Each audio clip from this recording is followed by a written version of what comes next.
ውድ ቻናላችን ቤተሰቦች እንኳን ወደ ቻናላችን በደህና መጣችሁ። ቼልሲዎች በአርሰናል በጥብቅ ሲፈለግ የነበረውን ሞርጋን ሮጀርስን ለማስፈረም ከስምምነት ላይ ደርሷል። በዛሬው ቆይታችንም ይህንን የምንመለከት ይሆናል። እናንተም እስከ መጨረሻው ደቂቃ ድረስ አብራችሁ ቆይታችሁ እንድትከታተሉት ያላችሁን ሀሳብ አስተያየትም ኮሜንት ሴክሽን ላይ በመጻፍ እንድታሳውቁኝ፣ ሰብስክራይብ፣ ላይክ፣ ሼር እያደረጋችሁ የቻናሉ ቤተሰብ እንድትሆኑ በአክብሮት እጠይቃለሁ። አሁን በቀጥታ ወደ ፕሮግራማችን የምናመራ ይሆናል። አብራችሁን ቆዩ። በዓለም ዋንጫ የግማሽ ፍጻሜ የደረጃ እንደዚሁም የፍጻሜ ጨዋታዎች በተጨናነቀው ሳምንት ቼልሲዎች ሞርጋን ሮጀርስን ከአስቶን ቪላ ለማስፈረም ከስምምነት ላይ መድረስ ችሏል።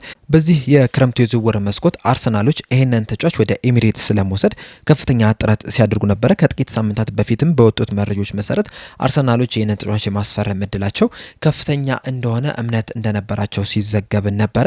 ነገር ግን ቼልሲዎች በድንገት መጥተው ይህንን ተጫዋች ሊያስፈርሙት ችሏል። ይህ ነገር እንዴት ሊፈጠር ቻለ የሚለውን ስንመለከት እንግዲህ አርሰናሎች ከአስቶን ቪላ ጋር እንደዚሁም ከሞርጋን ሮጀርስ ጋር ንግግር አድርገው ነበረ። ማይከል አርቴታም ሞርጋን ሮጀርስን ደውሎ አነጋግሮት ነበረ። ተጫዋቹም ወደ አርሰናል ለመዘዋወርም ፈቃደኛ እንደሆነም ሲነገር ነበረ። ነገር ግን አስቶን ቪላዎች ለዚህ ተጫዋች የጠየቁትን ገንዘብ አርሰናሎች ለመክፈል ባለመፍቀዳቸው ምክንያት ዝውውሩ ሳይሳካ ቀርቷል። አስቶን ቪላዎች እንግዲህ ከዚህ ተጫዋች ከ116 ሚሊዮን ፓውንድ በላይ እንደሚፈልጉ ሲነገር ነበረ። በተለይ ደግሞ ማንቸስተር ሲቲዎች ኤሊት አንደርሰንን ከኖቲንጋም ፎረስት በ116 ሚሊዮን ፓውንድ ማስፈረማቸውን ተከትሎ አስቶን ቪላዎች ከዛ የተሻለ ገንዘብ እንደሚፈልጉ ሲናገሩ ነበረ። አርሰናሎች ግን ይህንን ያህል ገንዘብ ለመክፈል ፈቃደኛ አልሆኑም። እነሱ ለመክፈል ፈቃደኛ የሆኑት ከ80 እስከ 85 ሚሊዮን ፓውንድ ባለው ብቻ ነው። ይህ ማለትም እንግዲህ እስከ 100 ሚሊዮን ዩሮ ድረስ ለመክፈል ፈቃደኛ ነበሩ። አስቶን ቪላዎች ግን ከዚህ በለጠ ገንዘብ በመፈለጋቸው ምክንያት ዝውውሩ ሳይሳካ ቀርቷል። ቼልሲዎች ግን ከኋላ በመምጣት አስቶን ቪላዎች የጠየቁትን ገንዘብ በመክፈል ተጫዋቹን ለማስፈረም ከስምምነት ላይ መድረስ ችሏል። በጣም የሚያስገርመው ደግሞ የቼልሲዎች ፍጥነት ነው። ቼልሲዎች እንግዲህ ይህንን ተጫዋች እንደዚሁም ደግሞ አስቶን ቪላዎችን ማነጋገር የጀመሩት ሐሙስ ዕለት ነው የነበረው። እንደሚታወቀው ሮብ ምሽት ላይ የእንግሊዝ ብሔራዊ ቡድን ከአርጀንቲና ጋር የግማሽ ፍጻሜ ጨዋታ ነበራቸው። በዛ ጨዋታም በአርጀንቲና 2-1 ከተሸነፉ በኋላ ለፍጻሜ አለማለፋቸውን ሲያረጋግጡ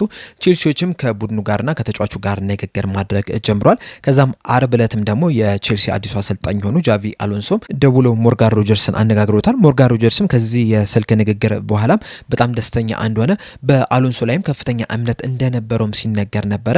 እሱም በማመኑ ምክንያቱም ወደ ቼልሲ ሊያቀና ችሏል። ከዚህ በተጨማሪም ግን የቼልሲ ተጫዋች የሆነው እንደዚሁም ደግሞ ከእንግሊዝ ጋር በዓለም ዋንጫው ላይ ሲጫወት የነበረው ሪስ ጄምስም ይህንን ተጫዋች በአካል ሲያነጋግረው ነበረ። እንደዚሁም የእሱ ቅርብ ጓደኛ የሆነው ኮል ፓልመርም በቴክስት እንዳነጋገረው እና ወደ ቼልሲ እንዲመጣ እንደገፋፋው ነው እየተነገረ የሚገኙና በዚህ ምክንያትም እንግዲህ ቼልሲ ሊመርጥ ችሏል። እና እነዚህ ሁሉም ነገሮች እንግዲህ የተፈጠሩት በ48 ሰዓታት ውስጥ ነው። ቼልሲዎች ከሞርጋን ሮጀርስ እና ከአስቶን ቪላ ጋር መነጋገር ከጀመሩ ጀምሮ በ48 ሰዓት ውስጥ ተጫዋቹም እንደዚሁም ደግሞ አስቶን ቪላዎችም ፈቃዳቸውን ሊሰጡ ይችላል። ቼልሲዎችም እንግዲህ ለዚህ ተጫዋች 117 ሚሊዮን ፓውንድ ለመክፈልም ከስምምነት ላይ መድረስ ይችላል። በዚህም ዝውውር ሂደት ላይም የቀድሞ የሞርጋን ሮጀርስ ክለብ የሆነው ሚድልስቦሮም ከ20 ሚሊዮን ፓውንድ በላይ እንደሚያገኝ ነው እየተነገረ የሚገኘው። ምክንያቱም ሚድልስቦሮች ለአስቶን ቪላ በሚሸጡበት ሰዓት ከወደፊት ሽያጭ ላይ 20% እንደሚያገኙ ከስምምነት ላይ መድረስ ችለው ነበረ። እናም አስቶን ቪላዎች ሞርጋን ሮጀርስን በ117 ሚሊዮን ፓውንድ መሸጣቸውን ተከትሎ ሚድልስቦሮች ከ20 ሚሊዮን ፓውንድ በላይ የሚያገኙ ይሆናል። እናም በዚህ የዝውውር ሂደት ላይም እንግዲህ ከአስቶን ቪላ በተጨማሪ ሚድልስቦሮም ከፍተኛ ተጠቃሚ መሆን ችሏል። አስቶን ቪላዎች እንግዲህ ይህንን ተጫዋች ማስፈረም የቻሉት 2024 በጃንዋሪ ዝውውር መስኮት ነው የነበረው። ላለፉትም 2 ዓመት ተኩልም በአስቶን ቪላ መቆየት ችሏል። ያኔም ሲያስፈርሙት እንግዲህ ለዚህ ተጫዋች 8 ሚሊዮን ፓውንድ በቀጥታ የሚከፈል እንደዚሁም ደግሞ እየታየ የሚጨምር 7 ሚሊዮን ፓውንድ ለመክፈል ከስምምነት ላይ መድረስ ችሏል። በአጠቃላይ እንግዲህ ወደ 15 ሚሊዮን ፓውንድ ብቻ ነው ማውጣት የቻሉትና ከፍተኛ ትርፍ አግኝተው ነው ይህንን ተጫዋች መሸጥ የቻሉት። እንደዚሁም በቆየባቸው 2 ዓመት ተኩል ጊዜያቶችም እንግዲህ ለአስቶን ቪላ አስደናቂ የሚባል እንቅስቃሴን ማድረግ ችሏል። በአጠቃላይ እንግዲህ 125 ጨዋታዎችን ማድረግ ሲችል በእነዚህ 125 ጨዋታዎች ደግሞ 31 ግቦችንና 25 አሲስቶችን ማስመዝገብ ችሏል። ይህም ማለት እንግዲህ 56 የጎል አስተዋጽኦ ማድረግ የቻለ ተጫዋች መሆን ችሏል። በተጠናቀቀው ሲዝንም ለአስቶን ቪላ 55 ጨዋታዎችን ማድረግ ሲችል 14 ግቦችንና 11 አሲስቶችን ማስመዝገብ ችሏል። በተለይ ደግሞ አስቶን ቪላዎች የኤሮፓ ሊግ ዋንጫ በሚያነሱበት ሰዓት 15 ጨዋታዎችን አድርገው ነበረ። በእነዚህ 15 ጨዋታዎች ደግሞ 3 ግብና 5 አሲስት ማስመዝገብ ችሏል። ይህ ማለትም እንግዲህ በየሁለት ጨዋታው አንድ የጎል አስተዋጽኦ ማድረግ ችሏልና አስደናቂ የሚባል ጊዜን በአስቶን ቪላ መቆየት ችሏል። ነገር ግን ከዚህ በኋላ ይህንን ተጫዋች ለማቆየት አቅሙ ስለሌላቸው እንደዚሁም ደግሞ በዩኤፋ ፋይናንሻል ሬጉሌሽን ላይ ችግር ውስጥ እንዳይገቡ በሚል ይህንን ተጫዋች ለመሸጥ ተስማምቷል። በእርግጥ ይሄ ተጫዋች በ2024 በ2025 የክረምት ዝውውር መስኮት ነበረ ለመውጣት ፍላጎት የነበረው። ነገር ግን የአስቶን ቪላ አሰልጣኝ የሆኑት ኡና ኤምሬ ለተጨማሪ 1 ዓመት እንዲቆይ በማሳመናቸው ምክንያት ያለፈውን ሲዝን በቪላ ሊቆይ ይችላል። አሁን ላይ ግን በክለቡ ሪከርድ በሆነ ዋጋ ክለቡን ሊለቅ ይችላል። በሱ ምትክ በጀርመኑ ክለብ በሆነ በፍራይበርግ ሲጫወት የነበረውን ጆዋን ማዛምቢን ሊያስፈርሙት ይችላል። በእርግጥ ሞርጋን ሮጀርስ የተለያዩ ቦታዎችን ከቨር ስለሚያደርግ የተለያዩ ጥቅም ይሰጥ ነበረ። መሀል ላይም በጥሩ ሁኔታ ሲጫወት ተመልክተናል። እንደዚሁም ደግሞ ወደ ፊት ለፊትም እየሄደ የማጥቃት ክፍሉ ላይም ሲጫወት የተመለከትነው ተጫዋች ነውና ምናልባትም በአንድ ተጫዋች መተካት ትንሽ ሊከብድ ይችላል። በዛ ምክንያትም ነው እንግዲህ ይህን ማዛምቢን ካስፈረሙ በኋላም ተጨማሪ አንድ ፈጣን የሚባል የክንፍ አጥቂ ተጫዋችን ለማስፈረም እንግዲህ ፍላጎት እንዳላቸው ነው እየተነገረ የሚገኘው። በተለይ ደግሞ የዊሳም ተጫዋች ሆኖ ሰመርቪልን ለማስፈረም እንቅስቃሴ ሊያደርጉ የሚችልበት እድል እንዳለ ነው እየተነገረ የሚገኘው። ቼልሲዎች ግን በጣም ጥሩ ተጫዋች ማስፈረም ይችላል። በተለይ ሞርጋን ሮጀርስ እንግዲህ ቨርሳታይል የሚባል ተጫዋች ነው። በግራ ክንፍም በቀኝ ክንፍም 10 ቁጥር ቦታ ላይ መጫወት ይችላል። ካስፈለገም ደግሞ በችግርም ከሆነ ደግሞ በፉልስ ናይን ቦታ ወይም ደግሞ 29 ቁጥርና 8 ቁጥር ቦታ ላይ መጫወት የሚችል ተጫዋች ነው። ከዛ በተጨማሪም በጣም ፈጣን የሚባል ነው። ፊዚካልም ጥሩ የሚባል ነው። ጎሎችን ማስቆጠር ይችላል። አሲስቶችንም ማስመዝገብ የሚችል ተጫዋች ነውና ቼልሲዎች በጣም ጥሩ ፓኬጅን አግኝቷል ማለት እንችላለን።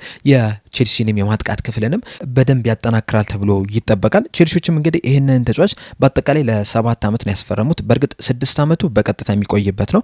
ተጨማሪው 1 ዓመት ግን ቼልሲዎች ከፈለጉ ብቃቱን አይተው መጨመር የሚችሏት ነችና በአጠቃላይ ለ7 ዓመት በቼልሲ የሚቆይ ይሆናል። አርሰናሎች ግን ይህንን ተጫዋች ተነጥቋል ማለት እንችላለን። ሃይጃክ ተደርገዋል።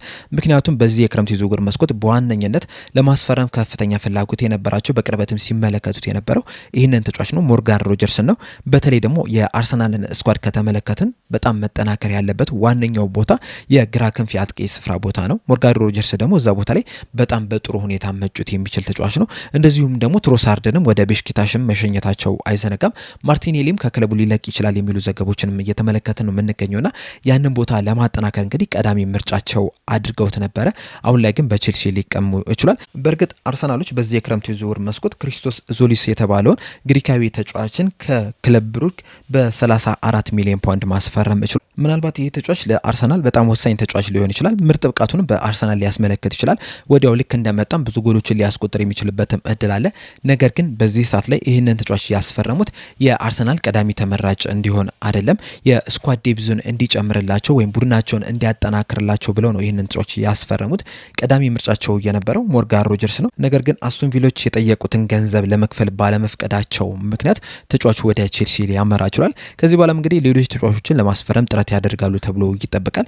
በተለይ ደግሞ በዚህ ሰዓት 2 ተጫዋቾችን በቅርበት እየተመለከቱ ነው የሚገኙት። ከነዚህ ተጫዋቾች መካከል ደግሞ አንደኛው ብራድሊ ባርኮላ ነው። ከዚህ ቀደም ፋብሪዚዮ ሮማኖ የአርሰናል ቀዳሚ ተመራጭ ሞርጋን ሮጀርስ ነው። ከሱ በተጨማሪም ግን የፒኤስጂ ተጫዋች ሆነው ብራድሊ ባርኮላንም በቅርበት እየተመለከቱት ነው የሚል መረጃን ይዞልን ወጥቷል። አሁን ላይ እንግዲህ በቼልሲ ሞርጋን ሮጀርስን መቀማታቸውን ተከትሎ ፊታቸውን ወደ ብራድሊ ባርኮላ ያዞራሉ ተብሎ ይጠበቃል።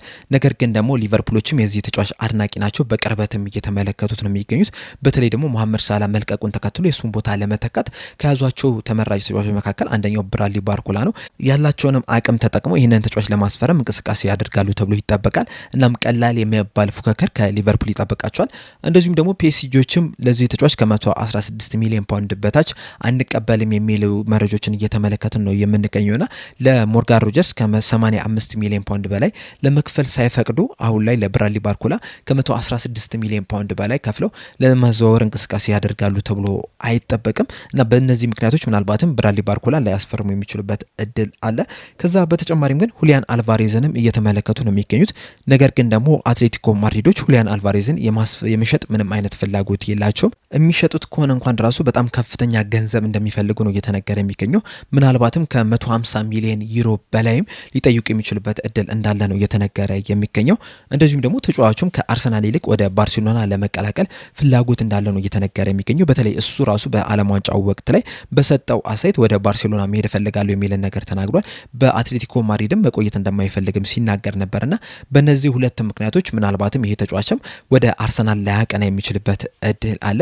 ከነዚህ በተጨማሪም ክሩፒንም እየተመለከቱ ነው የሚገኙት። ነገር ግን ደግሞ ክሩፒ በዋነኝነት 10 ቁጥር ቦታ ላይ የሚጫወት ተጫዋች ነው እንጂ ወደ ክንፍ ሲጫወት የተመለከትነው ተጫዋች አይደለም። ምናልባት በጨዋታዎች መሀል ወደ ክንፍ ሊወጣ ይችላል። ነገር ግን በዋነኝነት 10 ቁጥር ቦታ ወይም ደግሞ 9 ቁጥር ቦታ ላይ የሚጫወት ተጫዋች ነው እና እነዚህን ተጫዋቾች ስንመለከት እንግዲህ አርሰናሎች ሞርጋን ሮጀርስን ማጣታቸው ምን ያህል ከባድ እንደሆነ ማረጋገጥ እንችላለን። ምክንያቱም ቀዳሚ ምርጫቸው ነው የነበረው፣ ለረጅም ጊዜም ሲያነጋግሩት ነበረ። ነገር ግን ባለመስማማታቸው ምክንያት ተጫዋቹን ሊያጡት ይችላል። ከዚህ በኋላም እንግዲህ አርሰናሎች ሌሎች ተጫዋቾችን የግድ መፈለግ መቻል አለባቸው።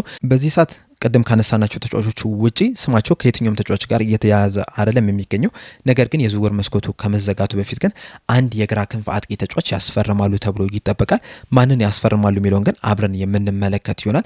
ቼልሲዎች ግን ሞርጋን ሮጀርስን ከአርሰናል አፍ ላይ ሊነጥቁት ይችላል። ለቼልሲም እንግዲህ በጣም ጥሩ ግብአት ይሆናል ተብሎ ይጠበቃል።